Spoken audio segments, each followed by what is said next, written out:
Hola amigos, buenos días, amigos de Generación Francisco. Estamos en nuestro espacio Voces del Pueblo y con un invitado muy especial. Lo tenemos entre nosotros a Aníbal Torres.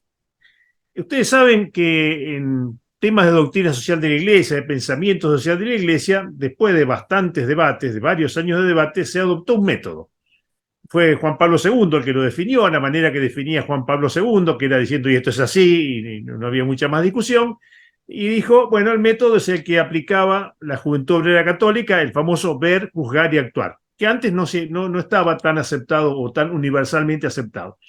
Pero bueno, Francisco, nuestro Papa que vino del sur, como de costumbre, añade cosas, como de costumbre introduce novedades en la misma dirección de la doctrina social de la Iglesia, sin desviarse de la corriente histórica de la doctrina social de la Iglesia, pero añade algo nuevo, viejo. Viejo digo porque es tan viejo como San Ignacio de Loyola, pero es nuevo porque Francisco lo introduce como un método para la acción, lo propone como un método para la acción. Entonces, hoy hemos invitado para charlar de este tema y compartir con todos ustedes, les decía, a nuestro amigo Aníbal Torres. Aníbal es doctor en ciencias políticas, es integrante también del grupo Farrell y también es asesor externo de la Pontificia Comisión para América Latina, de la que participa nuestra amiga conocida de todos ustedes, Emil Secuda. Así que le vamos a pedir a Aníbal que nos aclare esto, sobre todo esto que ha planteado Francisco, el discernimiento social, el discernimiento a nivel comunitario. Hola Aníbal, buenos días. ¿Qué podés comentarnos acerca de esta duda, de esta generosa contribución que ha hecho Francisco a la doctrina social de la Iglesia? Hola, buenos días. Bueno, ante todo, muchas gracias, Pablo, por la invitación al programa, a esta conversación, y en particularmente por interesarte por este tema. Bueno, antes de comenzar, yo diría lo siguiente. Seguramente a esta altura, ¿no? Con más de 10 años ya de pontificado de Francisco, cada una de nosotros ya tiene una idea de términos para asociar, así, por así decirlo, a la constelación francisquista, ¿no? De ciertos términos. Algunos pueden decir opción por y con los pobres, el discernimiento claramente es uno de esos términos, el tema del Papa del Pueblo, etcétera. De hecho, el padre Juan Carlos Escanone, que por décadas fuera compañero y amigo del Papa Francisco, él en su libro La teología del pueblo, raíces teológicas del Papa Francisco, casi al final del libro aparece esta expresión, dice que Francisco es el Papa del pueblo y el Papa del discernimiento.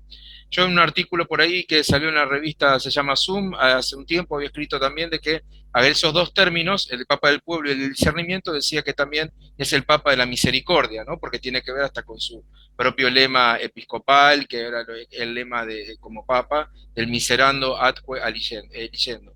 Pero al margen de eso, bueno, hoy nos concentramos entonces en el tema del discernimiento. Ante todo, como bien decías, Pablo, este tema del discernimiento, ¿qué es el discernimiento? Seguramente quizás muchas conocen la palabra, pero digo, para refrescar eso es discernir tiene que ver con distinguir, con separar, tiene que ver con pasar como por el cernidor. ¿Vieron cuando pasamos a veces por una obra en construcción y vemos que los constructores, que los albañiles están con la zaranda, digamos, purificando la arena para dejar los cascotes arriba y que la arena fina pase? Bueno, el discernimiento viene de ahí, del cernidor, de la zaranda, de filtrar, de distinguir, de separar. En términos humanos, diríamos qué es lo que nos ayuda en nuestra vida y qué es lo que no nos ayuda. En términos teológicos, en términos espirituales, se va a decir qué es de Dios, qué viene de Dios y qué no viene de Dios, qué viene de su oponente, del maligno, va a decir San Ignacio, el enemigo de toda naturaleza humana, decía San Ignacio de Loyola. Dicho esto, el discernimiento es parte, digamos, de lo más caro de la tradición espiritual del cristianismo. Algunos lo definen, hay autores que lo definen sintéticamente con algunas expresiones hasta más poéticas que el propio San Ignacio. ¿Por qué? Porque San Ignacio fue el gran sistematizador allá en el siglo XVI, cuando escribe los ejercicios espirituales de, en realidad, una tradición espiritual que tenía siglos de historia en el cristianismo. Entonces, algunos, como el jesuita Tony Catalá, van a definir al discernimiento, haciéndose cargo, digamos, de la tradición monástica, como aprender el alfabeto del corazón. Discernir es aprender el alfabeto del corazón. Otros, como Javier Meloni, un jesuita muy reconocido, un jesuita español, dice el discernir es una escucha sagrada, y una escucha sagrada tendiente a qué? Tendiente a unir cielo y tierra, que es lo que los cristianos pedimos ni más ni menos en el Padre Nuestro. Así, hágase así en la tierra como en el cielo. Entonces, una escucha sagrada para unir cielo y tierra. Entonces, aprender el alfabeto del corazón, decía Tony Catalá, aprender esto a una escucha sagrada, dice Javier Meloni, y cito otro autor que es Carlos Cabarrús, que dice es la danza de los íntimos deseos. ¿Por qué danza de los íntimos deseos? Porque San Ignacio de Loyola, cuando empieza a escribir su autobiografía, él cuenta que luego de la famosa bombarda que recibe en Pamplona y toda esa historia que solamente muchos conocen, él empieza a advertir que en él mismo se agitaban diversos espíritus y algunos lo dejaban cansado, agotado, y que luego se dar cuenta que eso venían del mal espíritu, como le pongo, digo, el lenguaje que así le llamaba San Ignacio, y otros lo dejaban contento, alegre, en paz, y eso va a advertir que venía del buen espíritu, es decir, que venían de Dios. Bueno, esto que, digo, así muy planteado, muy rudimentariamente y simplificadamente, como podemos hacerlo en este espacio, digo, por el tiempo que tenemos, digo, es el discernimiento en el plano personal. La gran novedad que hace el Papa Francisco es plantearlo al plano social, al punto de que, como bien vos decía Pablo, en la larga tradición de la doctrina social de la Iglesia, que ya lleva más de 130 años, algunos, por ejemplo la doctora Miel Secuda, plantea de que con Francisco podemos hablar de un discernimiento social de la Iglesia, o también como se habla de un discernimiento comunitario y que en términos intraeclesiales, por ejemplo, tiene que ver con el camino sinodal que acaba de terminar su fase en Roma. ¿Y qué es esto del discernimiento social? Acá cito, me parece que también nos ayuda mucho un texto del actual prefecto del Dicasterio para la Doctrina de la Fe, Víctor Manuel Fernández, conocido por muchos como Tucho Fernández, y él tenía un texto del año 2006, si no recuerdo mal, donde planteaba esto, y lo digo muy sintéticamente, digo, para seguir con el diálogo. Decía Tucho Fernández, dice, bueno, si lo que yo veo, para lo que yo pienso, cómo me habla el mundo, cómo me habla la vida, la historia, cómo me habla la palabra de Dios, porque el discernimiento tiene un polo objetivo y un polo subjetivo. Lo subjetivo es lo que yo siento en mí y lo objetivo es lo que veo en la realidad, es cómo la realidad me habla. Bueno, esa es una dimensión personal, ¿no? Es decir, cómo la realidad me habla para que yo tome decisiones, porque saber discernir es saber elegir, es optar, es para optar un camino de vida, o es tomar un curso de acción, pues yo puedo dar un pasito más allá y ya dejo de preguntarme de cómo la realidad me habla a mí y cómo yo interpreto esa realidad y tomo un curso de acción. Y pienso a pensar en términos ya más comunitarios, es decir, pienso ya no cómo la realidad me habla a mí y lo que yo siento en mi interior para tomar un curso de acción para mi vida, sino pienso en qué, y advierto, y voy a hacer un discernimiento sobre la realidad comunitaria, en todo caso la realidad de nosotros como ciudadanos o nosotros como pueblo, un texto del cardenal Bergoglio para el 2010, para el año del Bicentenario, ¿no? O sea, pienso entonces yo cómo puedo contribuir y entonces voy a preguntarme, ¿qué es lo que más conduce, decía San Ignacio, qué es lo que más conduce para mi patria, para mi pueblo, o sea, ya en términos colectivos? Un salto más, planteaba Tucho Fernández en ese escrito, es que ya el sujeto que discierne cambia, que el sujeto ya deja de ser una persona, ya deja de ser el ser humano, sino que pasa a ser un nosotros. Pasamos a ser nosotros lo que discernimos comunitariamente, qué es lo que más nos ayuda y qué es lo que no nos ayuda. Entonces esto ya lo planteaba también Scanone, por ejemplo, en los años 70, cuando decía era obvio, se planteaba en América Latina, cuando las primeras oleadas de políticas no liberales claramente no nos servían a los pueblos latinoamericanos. Entonces, pero ya repito, el sujeto que discierne en estos términos sociales, comunitarios, ya no es, en todo caso es un sujeto colectivo, ya no es uno aislado pensando en qué es lo que le conviene para su vida, sino que ya el sujeto cambia, el sujeto es un sujeto colectivo que discierne qué es lo que, como decía el padre Scanone, por dónde pasa el proyecto de liberación histórica en un pueblo, ¿no? Eso dicho en términos resumidos. A ver, como para darle otra vuelta al concepto, poniéndonos en el lugar de un amigo, un compañero, un hermano que hace un apostolado o que desarrolla una militancia y quiere aplicar esto a su actividad de todos los días, que ya sea colabora en un merendero, o colabora en una parroquia, o hace una actividad, una militancia política, o está en un sindicato. ¿Qué tips, qué consejo le podemos dar, lo podrías dar sobre todo, para que esto lo haga carne y práctica regular en su vida. Perfecto. Bueno, ahí vuelvo con lo anterior. Decía esto, de que cada uno tener en cuenta que esto, que el discernimiento tiene un polo objetivo y un polo subjetivo. ¿Qué es el polo subjetivo? Es lo que yo siento, es decir, cuando uno lo escucha, ¿no? La famosa expresión, siento que Dios me pide tal cosa. Siento, no sé, tengo una inspiración, veo algo y pienso que mi opción de vida, para ayudar inclusive a los otros, como en los casos que vos ponés, Pablo, que está muy bien, digo, yo pienso siento que mi vida debe ir por ahí, ¿no? Esto, ayudar en un merendero, en un sindicato, en la fábrica, en la universidad, en la empresa, etcétera. Bueno, ¿cuál es la dimensión objetiva? Es decir, yo tengo que contrastar, tengo que equilibrar lo que yo siento con esa realidad que me habla, que yo comentaba al principio. Entonces, ¿qué es lo que conforma la dimensión objetiva del discernimiento? De entrada, la palabra de Dios, ¿eh? O sea, contrastar lo que yo estoy sintiendo con, agarro el texto bíblico, a ver, encuentro, no sé, leo una parábola de Jesús, por ejemplo, ¿no?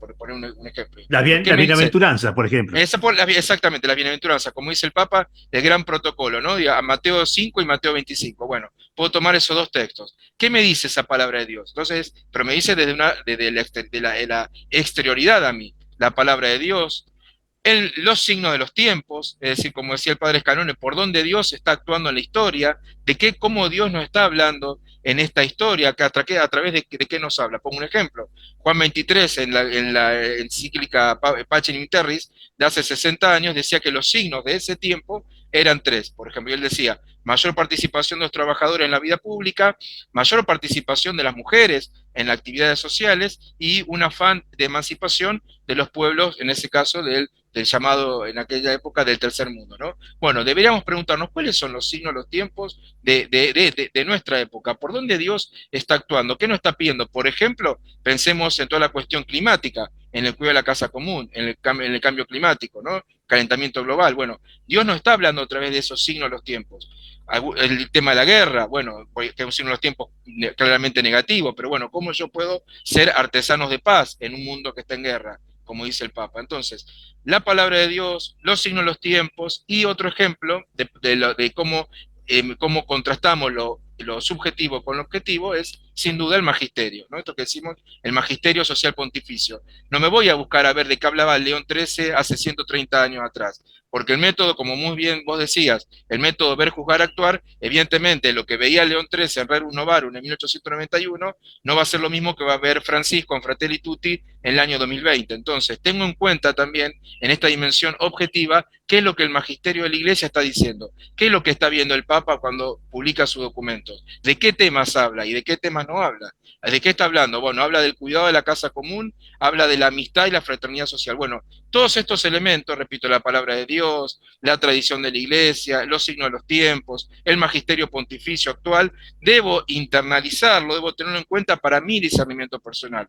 Entonces, justamente para este tipo para estos hermanos, estas hermanas, estos amigos y amigas que están en diferentes ámbitos de la vida, no sea una universidad, sea un sindicato, una empresa, una escuela, etcétera, un comedor comunitario, lo que sea, bueno, justamente, no solamente quedarse decir, yo siento que debo, no sé, mañana pasar de militar, digamos, en la universidad a poner a trabajar en un comedor comunitario. Eso puede ser, digamos, porque ¿cuál es el error? Es caer en un sentimentalismo, ¿no? Y eso siempre San Ignacio lo tenía muy en claro. Por eso, para no cometer esos errores, debo contrastar, debo armonizar y poner en todo caso hasta una sana tensión lo que yo siento en mi corazón y mi espíritu versus de lo que esa realidad me habla, ¿no?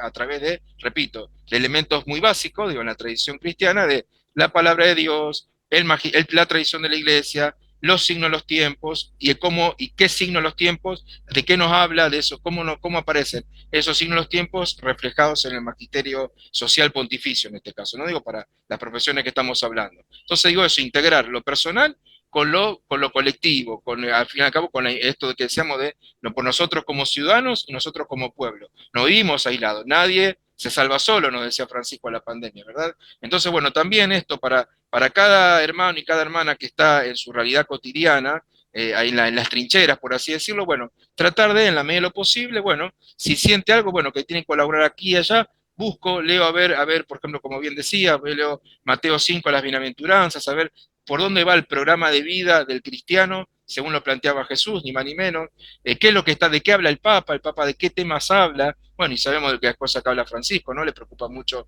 el calentamiento global, le preocupa mucho la crisis socioambiental, le preocupa mucho la tercera guerra mundial en parte que está en el mundo, bueno, y cómo humildemente uno contribuir en estas, cómo sentirse convocados a contribuir desde el lugar que cada uno y cada una ocupa a estas causas, ¿no?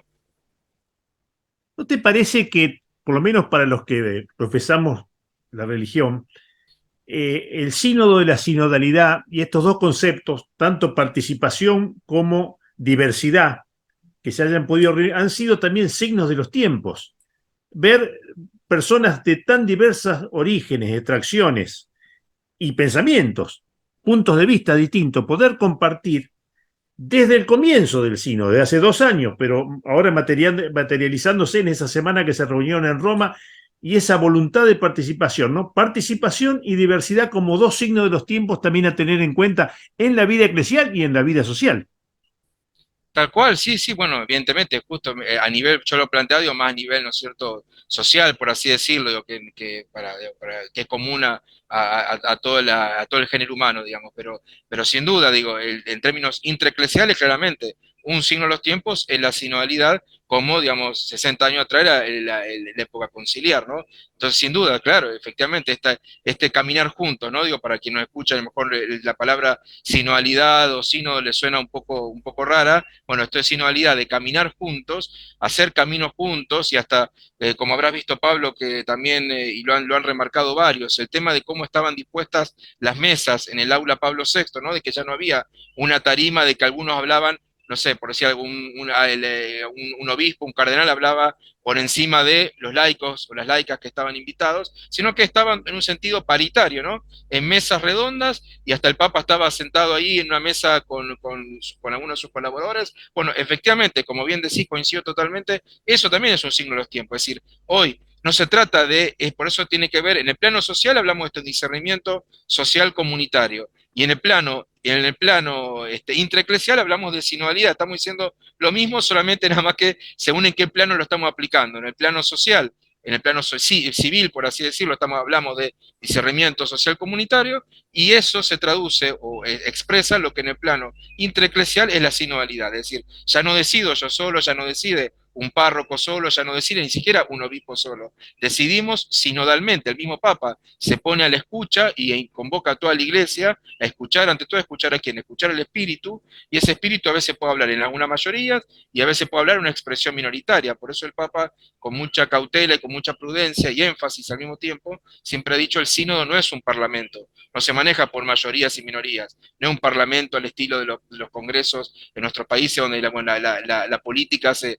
ese conteo, ese poroteo, como se dice vulgarmente, ¿no? De quién tiene más votos, qué tendencia triunfa sobre otra, sino que estamos en un proceso donde todos estamos haciendo un discernimiento colectivo, poniéndonos a la escucha de qué es lo que el Espíritu le está diciendo, en este caso, a la iglesia, qué le está pidiendo el Espíritu Santo a la iglesia, ¿no? Y sin duda, la misión, la participación y esta escucha comunitaria, evidentemente, son constitutivas de este discernimiento que en términos intraeclesiales lo llamamos sinodalidad, ¿no? Así que, sin duda, es un signo positivo de los tiempos a tener en cuenta. Bueno, discernimiento social comunitario y sinodalidad. Daría para bastante más, ¿no es cierto? Pero bueno, no queremos terminar este interesante reportaje que te estamos haciendo sin comentarle a nuestros amigos que nos están escuchando y a los que nos van a ver en diferido una novedad. Un amigo nos contó que terminás de lanzar un libro, terminás de publicar un libro. Siempre es una buena noticia. ¿Por qué no nos decís 2 palabras sobre eso también? Sí, sobre eso dos cositas. Bueno, primero paso acá, digo, para el que le interese el tema del discernimiento, digo, los muestro, porque Francisco dio 14, entre el año pasado y principio de 2023, las 14 catequesis sobre el discernimiento, y están condensadas en este libro. No sé si alcanza a leer el título, que tiene el prólogo del padre Arturo Sosa, el superior de los jesuitas. Se llama El corazón nos habla de Dios, la importancia del discernimiento para la vida actual. Es un libro del Papa Francisco. Y en cuanto a lo que me preguntabas, Pablo, y te agradezco por la generosidad de alejarme de este espacio, de pasar un chivito, como por así se dice, este libro que es Construir el Reino, que lo coordinamos con un amigo y colega, Diego Mauro, y yo, coordinamos este libro que se llama Construir el Reino, Política, Historia y Teología en el Papado de Francisco. Salió hace unos meses, editado por Prohistoria, una editorial de Rosario, conmemorando los 10 años de Francisco, y donde participan, es una obra colectiva, decimos una obra coral, donde participan diferentes especialistas, y a lo largo de 11 capítulos abordan distintas temáticas vinculadas con el Papa Francisco, desde su aporte a la comunidad internacional, o su visión sobre el tema de la ecología integral, o la recepción que tiene el mundo protestante, por ejemplo, o si hay una teología política en términos del siglo XXI en Francisco, etcétera, etcétera, ¿no? Así que bueno, ese es el libro, salió publicado, repito, este año, conmemorando los 10 años de Francisco, y bueno, estamos haciendo presentaciones y demás. Así que bueno, gracias por el espacio de poder compartirlo con ustedes. Repetí el título, por favor, así nuestros Sí, se amigos llama pueden... Construir el reino, política, historia y teología en el papado de Francisco. Y el prólogo es de Emil Secuda. Lo muestro nuevamente ahí. Está el Papa ahí Se en un ve, se- lavatorio de pies. Ese es el libro de bueno, Prohistoria Ediciones. no, y arrancás con una prologuista muy, muy interesante y muy Sí, amiga nuestra también, por sí, que nos supuesto. honró con su prólogo, efectivamente. Bueno, Aníbal, muy agradecido. Te vamos a volver a molestar en el futuro para seguir hablando de estos temas y para seguir. Nuestra intención nunca es convencer a nadie, nunca es hacer una tarea proselitista, sino aportar Exactamente. un humilde granito de arena al discernimiento de nuestros amigos de Radio Corazón, de las redes de Generación Francisco y en este caso de las Voces del Pueblo. Será hasta una próxima oportunidad y nuevamente muchas gracias. Muchísimas gracias a vos, Pablo, y a todo tu equipo, y a disposición. Un gran saludo.